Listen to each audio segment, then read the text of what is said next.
This might be a good stop. John Salk is here. John, you want to stand in the back? Yeah. Up the stairs?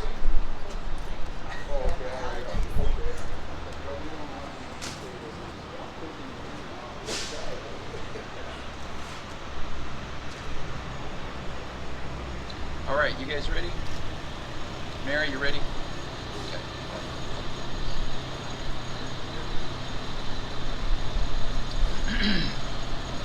All right, thank you all for being here. Before we get started, I would like to just bring attention to the communities of Rome and Canastota that are recovering from these devastating tornadoes. And of course, this is unusual in our area. It's actually unusual for an EF2 tornado to rip through a urban center like it's done to Rome. This is maybe the most catastrophic storm in Rome, New York's history. And we're in constant contact with the elected officials there, and they're doing an excellent job restoring power, clearing the streets, checking homes, getting people back into their homes safely. There are, of course, people still in the shelters in Oneida County, and we're mindful of Mr. Popple's death during the storm, and his service as a veteran should be remembered and noted. And so, just as a community, we just want to be mindful that there are those nearby that are still in a lot of discomfort and, in many cases, suffering.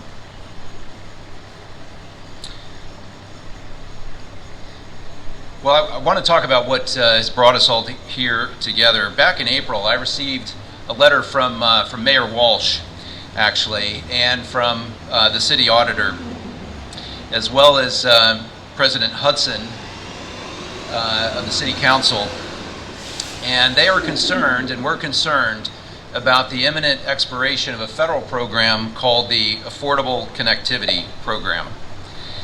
And the Affordable Connectivity Program provides subsidy to internet access for rural communities and low-income communities. And of course, that is really essential for us right here, and you'll hear more about that from the mayor. But at the time that the mayor reached out to me, 40% of Syracuse households approximately were enrolled in the ACP. Now, the Affordable Connectivity Program expired at the end of May. And I just want to tell you about why it's important. Imagine if our country only developed electricity and telephone service to the big cities, and then ignored everything else because that's where the people who could afford it lived. Or even worse, what if they only put it into the wealthy neighborhoods, the affluent neighborhoods of those cities, and decided that that is who could get electricity and telephone service? Of course, that's not what we did 100 years ago.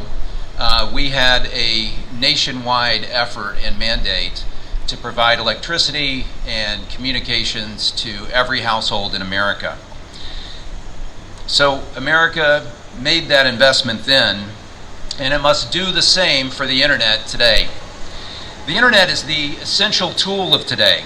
It's a gateway to opportunity and, frankly, much more. In education, for example, everything from what you learn on YouTube to online classes from MIT and Stanford and, of course, here in Syracuse University. The internet is the gateway to all of that education. It's also a critical tool for entrepreneurship. We actually live in the golden age of entrepreneurship with the tools that you can get online, the access that an entrepreneur has to customers, to markets, to audiences as a content creator, and to every kind of opportunity, of course, come through the internet. Telemedicine is just in its infancy, but it will revolutionize healthcare. It'll allow the elderly to age in place. It'll lower the cost of delivering life-saving medical care, and increase the quality. And that's just getting started, but that's not possible without broadband internet. There's all kinds of other things. There's home security, personal security, communications of every kind, and maybe someday even government services will be better because of the internet. Someday. So this program was slated to run out of funding in May, as I mentioned, and so I introduced a bill to save and to extend the Affordable Connectivity Program. And we've already gained more than a dozen co-sponsors on this bill in the House of Representatives. Make no mistake, this is an uphill climb against many forces, including those in my own party. But it is right for Central New York. And that is why I am leading the fight in Washington, D.C. as the originator of this bill. And that requires us to cross the aisle and work on both sides to save the ACP program. And I'm going to keep beating this drum until it reaches the President's desk. And I very much appreciate my partners here to join me and talk about why that's important. But in the meantime, this isn't the only way that we can protect affordable internet access for Central New York, and particularly here in Syracuse.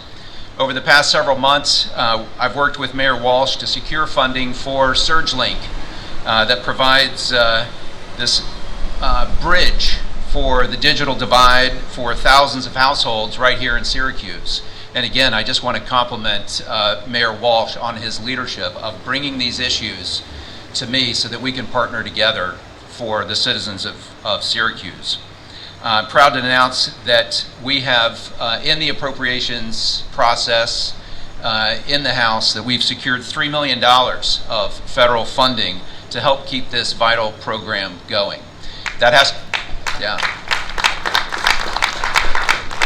Thank you. And it is making its way through the appropriations process. But I think with SurgeLink, with ACP, with the leadership and initiative of Mayor Walsh in his office and the City Council here in Syracuse, I think that's what bipartisanship looks like. I think that's what good governance looks like. And that's why we've all gathered here together to talk about it. So it's my honor and privilege to introduce Mayor Ben Walsh to talk about SurgeLink, and more than anything, just want to thank him for his partnership and leadership. Thank you, Mayor. Thank you so much, Congressman Williams. Really has been a pleasure to work with you on this critically important issue. I want to recognize some of our fellow public servants, most of which I think you'll be hearing from later, but we have Common Councilor Amir Gethers here, City Auditor Alex Marion. On the other side, we have another Common Councilor, Patrona Jones-Rouser. We have County Legislator Charles Garland as well as a number of our other partners. So this truly is a bipartisan effort. And if we needed any reminder of how much we all rely on the internet, we can look no further than what's happening today. The city offices right now are being impacted by the Microsoft and CrowdStrike issue, and it's having a significant impact worldwide.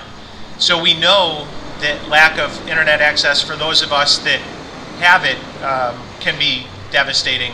Think about those that don't have regular access. And in the city of Syracuse, that's nearly a quarter of our city population that does not have access to affordable internet connectivity, or any internet connectivity for that matter, in their home. So this is a critical issue. That's why when we developed our Syracuse Surge strategy, which is our strategy for inclusive growth in the new economy, bridging the digital divide was a critical component of it.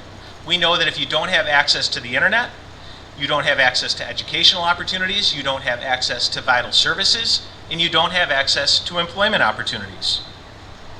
We also know that the pandemic exacerbated all of these problems, and again was a stark reminder to all of us how critically important internet connectivity is to everything that we do.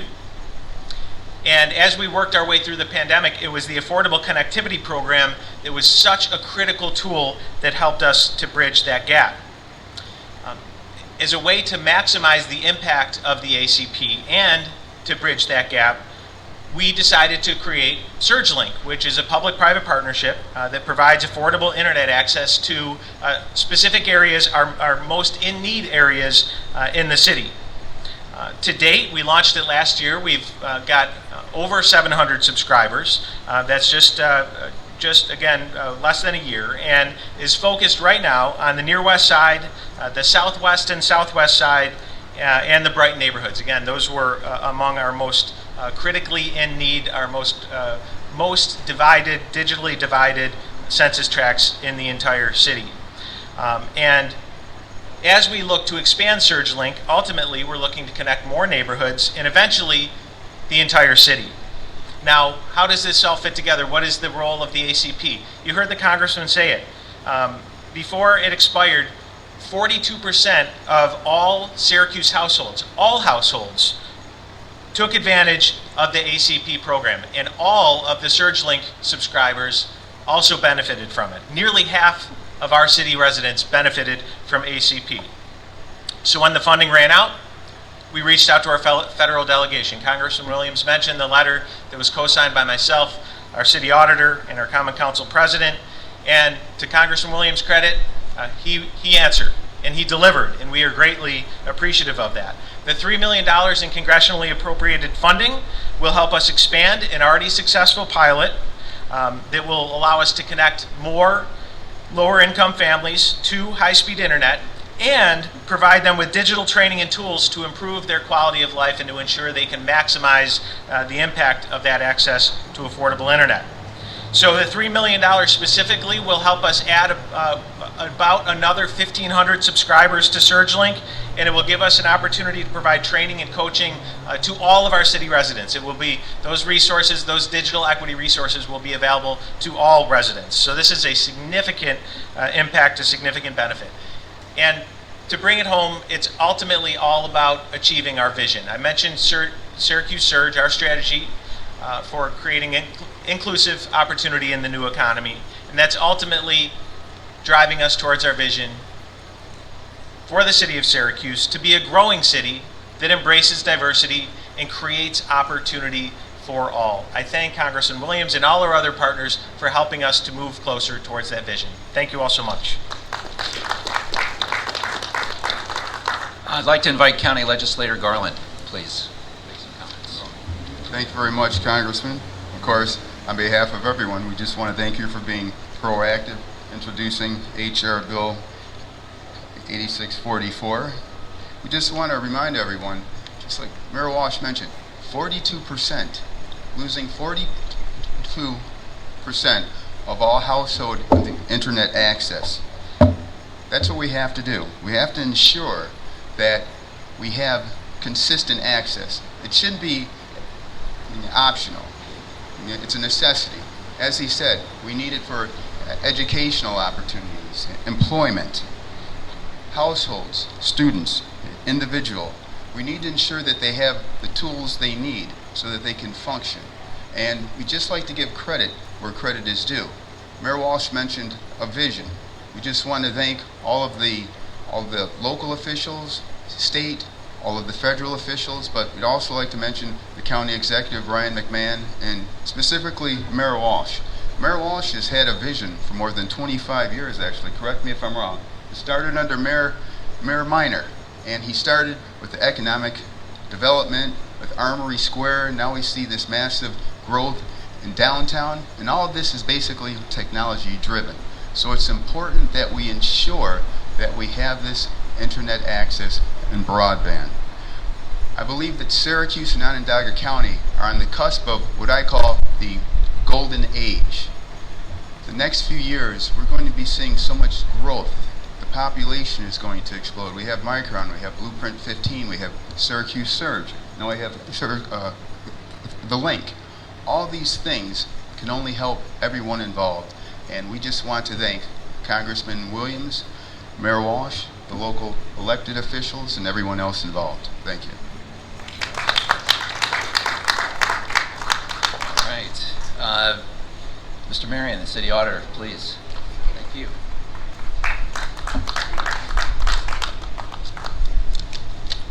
Good morning. Thank you all for being here today. Look, I've said this many times before. The city of Syracuse leads the nation in categories we shouldn't always be proud of. Child poverty, segregation, rent increases, just to name a few. And to overcome that, we need to take bold, concrete steps towards addressing those challenges.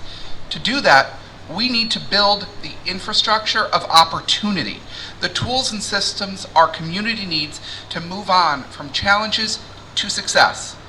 The cornerstone of the infrastructure of opportunity is access to the internet, reliably and affordably.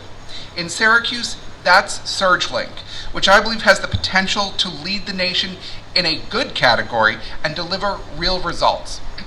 SurgeLink bridges the digital divide by ensuring young people can do their homework. Our seniors can access telehealth and giving more people the opportunity to work remote jobs while continuing to live in Syracuse or to start businesses and become entrepreneurs. Since taking office, SurgeLink was among the first issues I began engaging with the administration and Common Council on.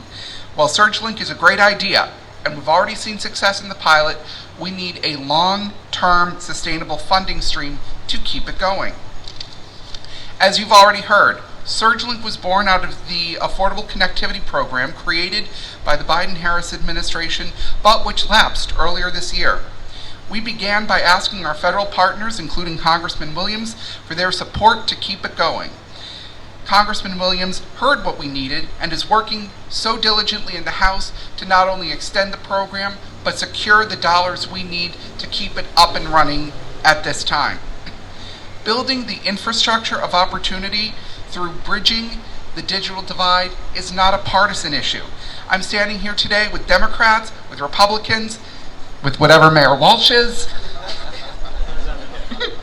to solve a problem and lay the groundwork for a stronger future.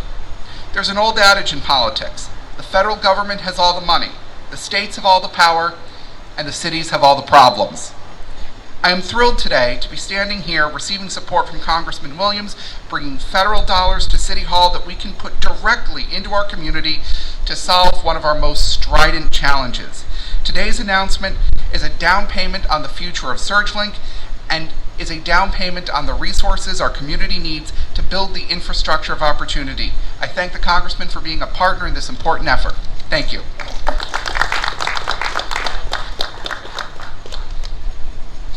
Councilwoman Jones-Rouser, please. Good morning, everyone. I too just would like to share some of the sentiments that a lot of the individuals behind me have stated on today, that SurgeLink is very important to this community, as we have joined many other cities and municipalities over the last 3 years that have got on board with municipal broadband initiatives. This initiative is by far extremely important for the communities that was actually stated here today, the west side, the south side, and the southwest area, because the individuals in those communities, as we know, are living below the poverty level. So the importance of this initiative is extremely important, as stated by almost everyone here. And I just wanted to speak more to the efforts that Congressman Williams have put forward, going above and beyond the attempts to decrease the digital divide within our community, that added incentives of getting laptops into homes and the added incentive of the help in getting people to understand the computer systems and digital systems.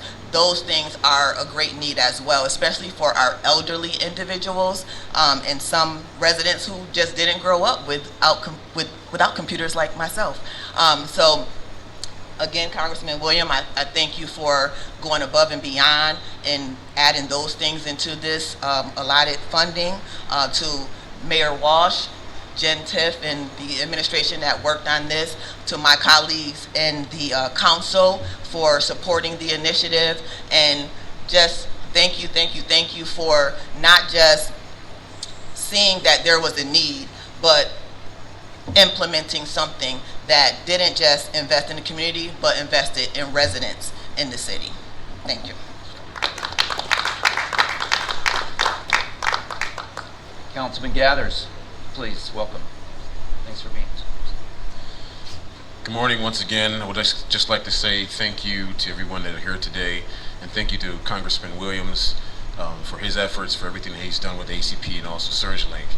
As you can see here, as the mayor have stated before, as the city auditor has stated, this is what working together in government looks like for the betterment of the community of the city of Syracuse and also other areas that all of us represent in our respective elected office places.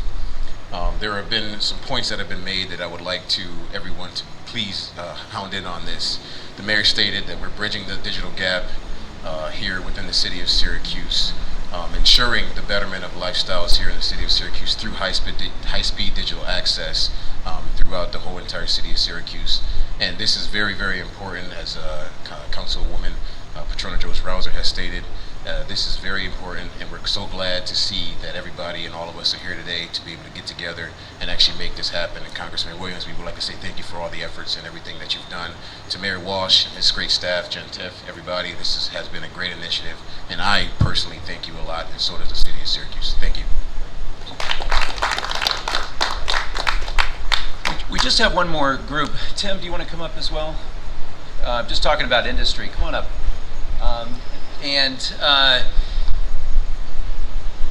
Here in Syracuse, we actually, in central New York, we actually have companies that are delivering the technology and the necessities to build out these kinds of services.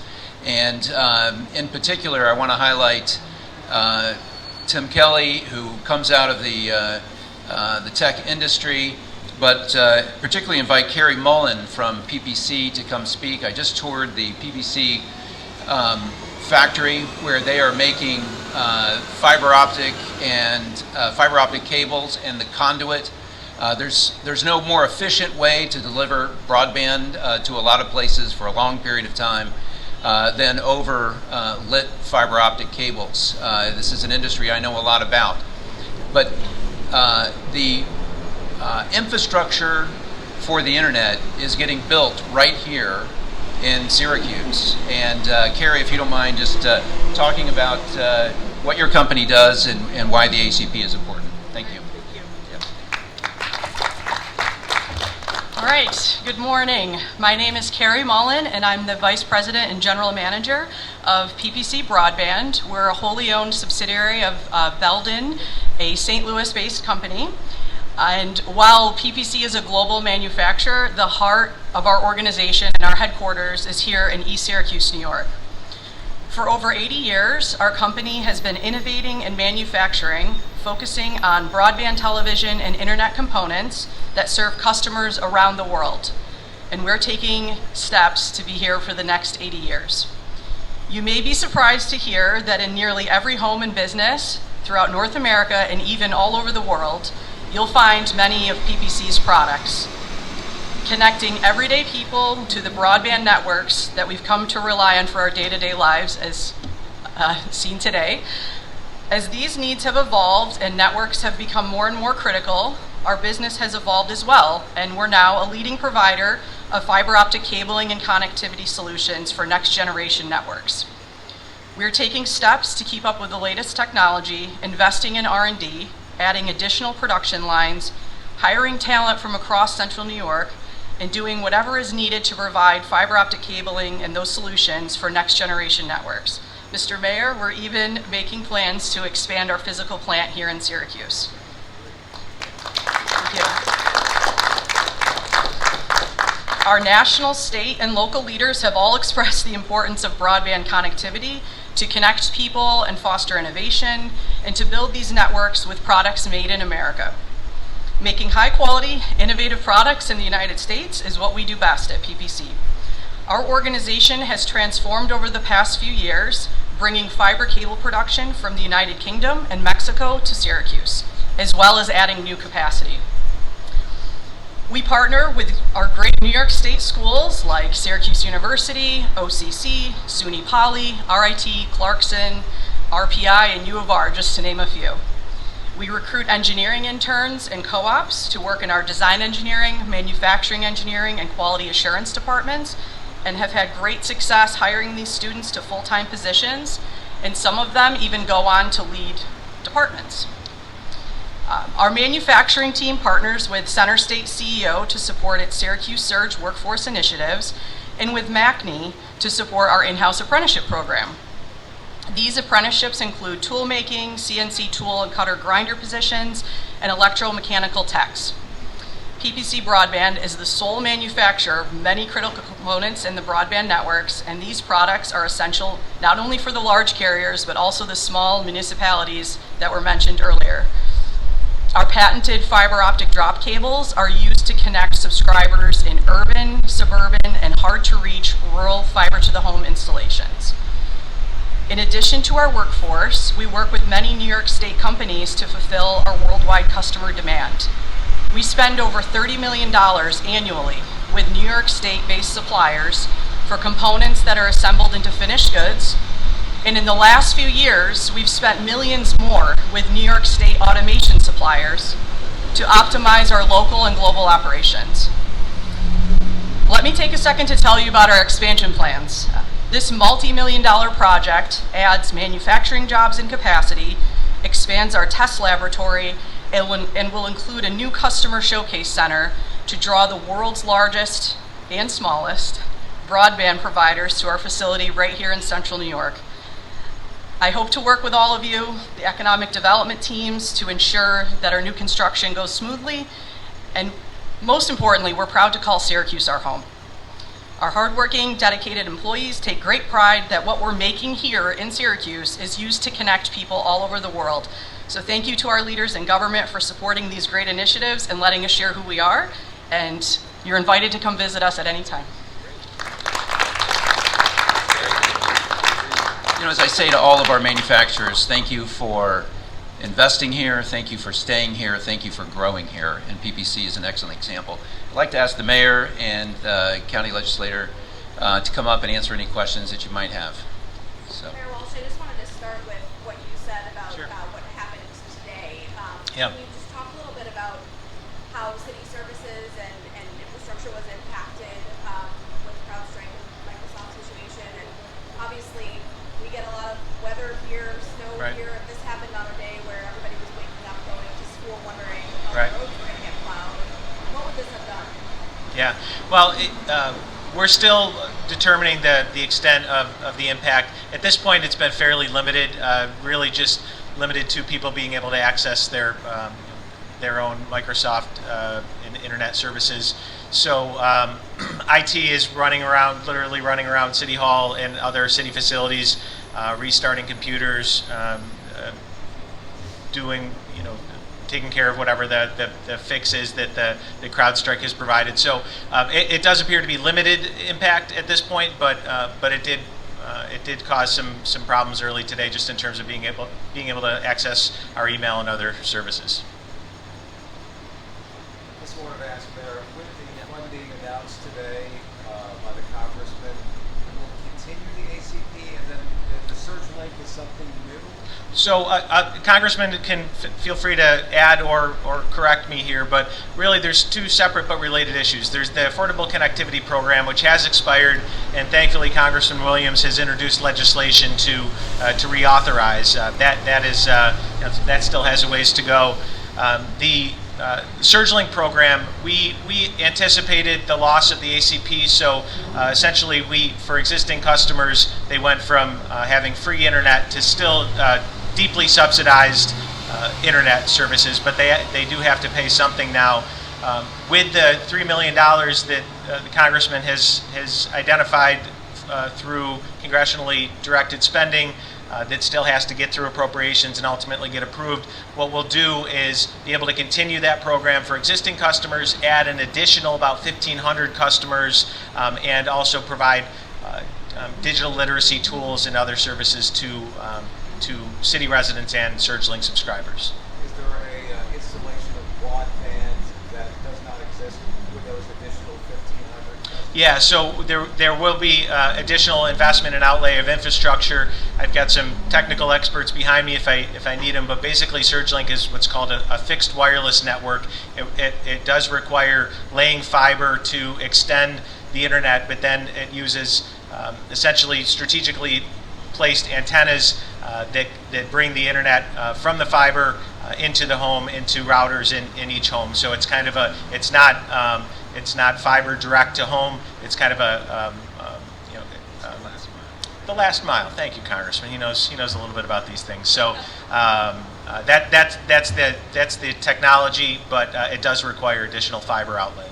Using like more cellular towers and not necessarily broadband cables. Yeah, well, it's both. So it's the fiber as well as antennas that we're installing ourselves as part of the network. And low to no cost internet, or? Yeah. So Jen, Vinny, what is the current post ACP expiration cost? Right now it's $10. Next year it will bump up to $15, but we're looking to sustain it at $15. Okay. Unless of course we get some additional help Right. from our federal. So just so everyone can hear that, again, when ACP was in place, SurgeLink subscribers were able to get that service at no cost because of the ACP subsidy. With that subsidy going away, we're phasing up. So right now we're at $10 for service, and that will eventually phase up to $15. And initially you had how many customers before the additional 1,500? So we're at a little over 700 right now. Yeah. Mayor, the Hochul and before that the Cuomo administration, they threw hundreds of millions of dollars at broadband to get more access, especially in rural communities, Yeah. and especially in central New York and the Syracuse area. Shouldn't we be, I guess, drowning in as much broadband as we want right now? Are you Yeah. frustrated that this is still a continued issue? Well, I'm excited that we're in the process of securing a significant state grant that will help us to further expand the network. So this is a challenging issue. I think when looking at connecting the digital divide, oftentimes rightfully so, governments are looking at our rural communities, and again that's really important. But in our urban communities, even where we do have services, they're limited.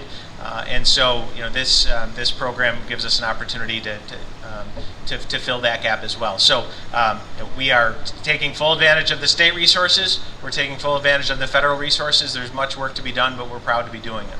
Congressman, what are the next steps for you? I'm sorry? What are the next steps for you? I know you said this will require bipartisan support. How do you go about making that happen when Washington is very stressed right now? Well, you might have noticed that it's hard to get things done in Congress right now, and so that's why a bill championed from the Republican side is actually critical to get this done. I'm in active conversations with the Speaker and the Speaker's office, in order to get momentum for a bill on the floor. We are, gathering as much support on our side. We're working with the Senate to make sure that it's a bicameral approach, so that when we get consensus, that we can move forward quickly. And this is also very important to my Democrat colleagues. And so, the goal is threading a needle. That's what it takes to get things through Congress. There's always other negotiations taking place, and that may not be directly related to what you're trying to accomplish, but those are going.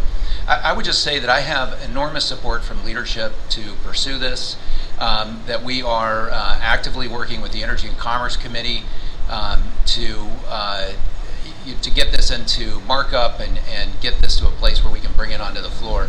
I'm very optimistic, but I won't lie to you. This is a heavy lift.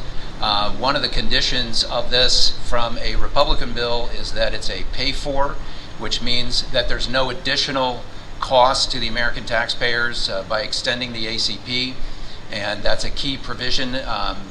Currently, it looks like the funding will come from the sale of wireless spectrum, which the FCC does, and that will be the offset from a dollar number that there will be no additional expenditure, borrowing, or taxes to support this. So that's a key feature of the Republican version that I'm the sponsor of. Congressman, can you talk a little bit about the outage that people experience worldwide, and just kind of from where you sit and the knowledge that you bring in to your elected office, just how you're viewing that and what questions you still have? Sure. How much time do you have? Just kidding. You know, a really quick history, because I've lived all of this. You know, when the internet first, went mainstream in the 1990s, everything was behind a firewall somewhere. And people sat in their homes, perhaps, but in their businesses, behind the corporate firewall or your home router, and you were protected. Mobile, our phones, the internet access on our phones, remember the iPhone was introduced in 2007, and the cloud.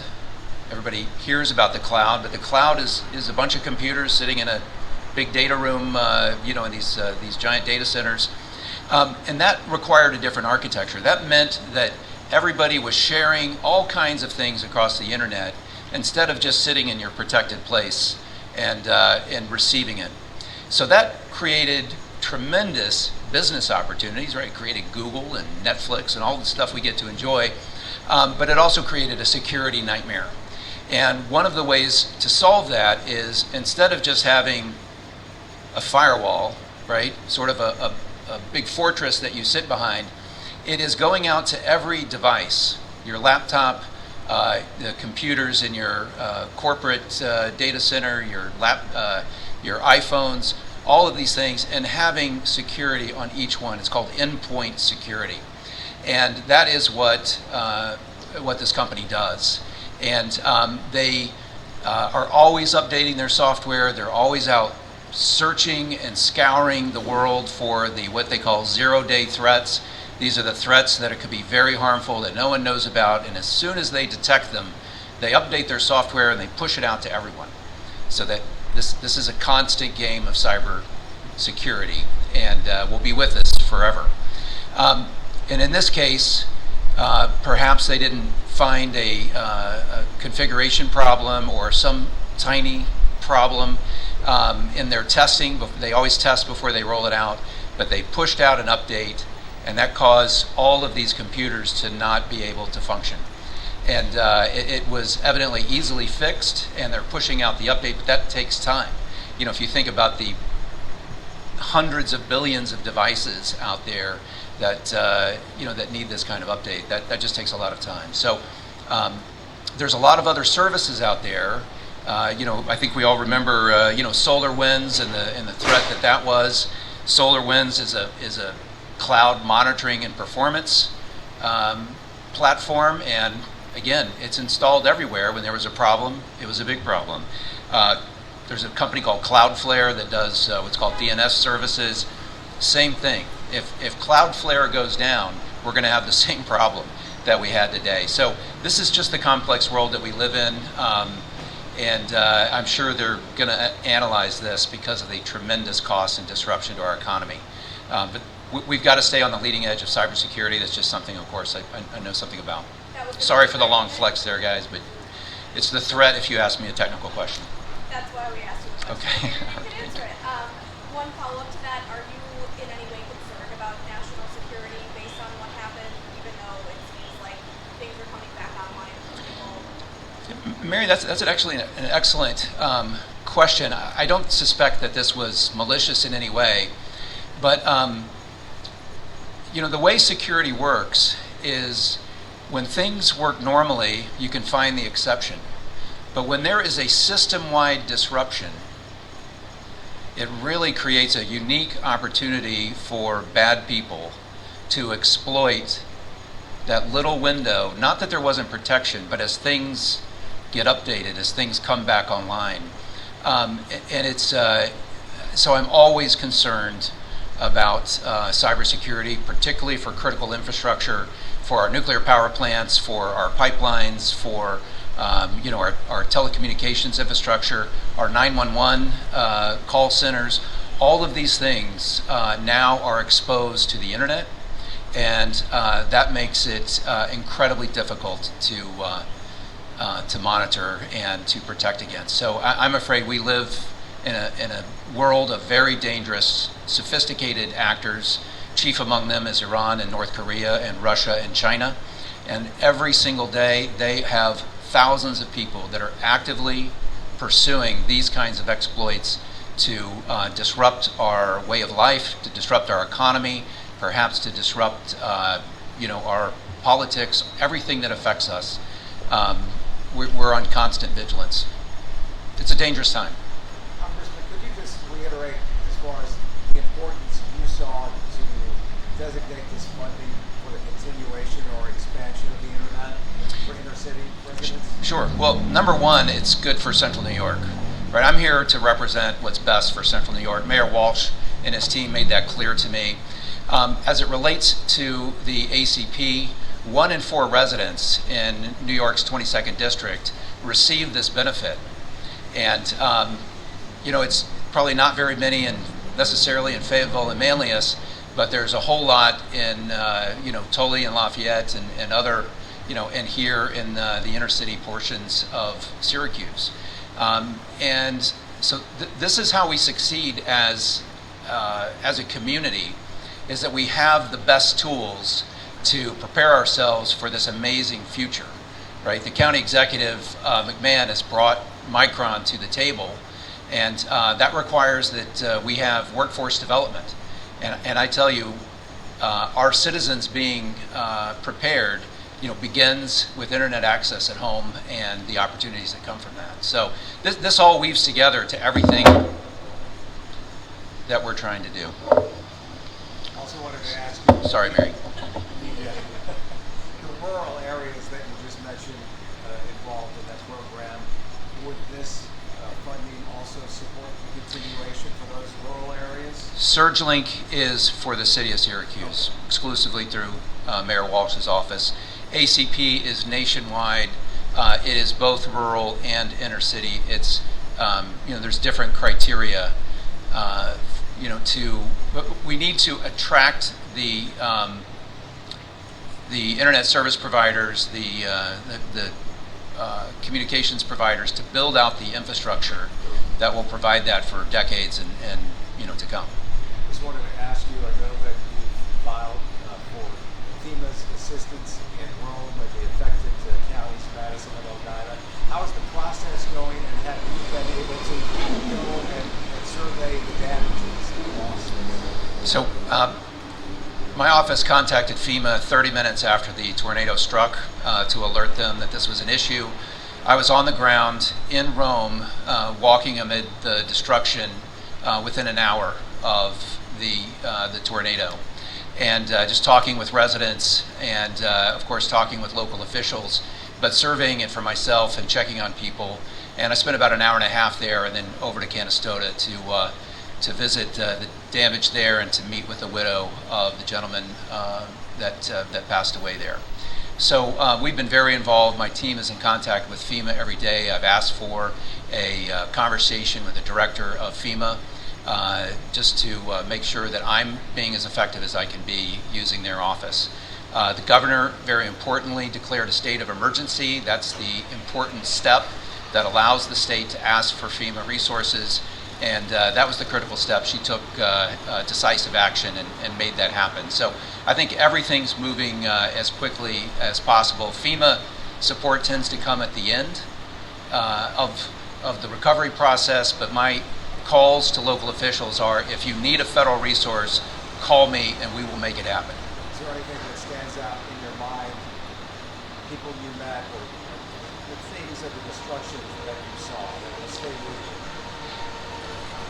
you? Yeah, I've seen this kind of destruction from high winds. I mentioned it the other day that after Hurricane Hugo, and hurricanes are different than tornadoes, but the wind speeds are the same. I lived in Charleston, South Carolina with the Navy, and every tree 20 feet up was broken off, every single one. And it had happened a year or two before I was stationed there. And so this kind of devastation is exactly what you see in Rome. These old big trees completely ripped apart at the top, including of course, the steeples, very much like the steeple behind us here, just ripped off at the top. So the architectural damage to Rome is a scar that will last a long time. The damage to the trees is a scar. And I'm just amazed that no one was hurt. That's just, other than in Canastota, but in Rome, it's 5 miles long, 300 yards wide, an EF2 force tornado. It's extraordinary that no one was injured. I'm just thankful to God for that. Thank you very much. I'm sorry to hold you all prisoner here. Thank you, everyone. Thanks very much. Thank you.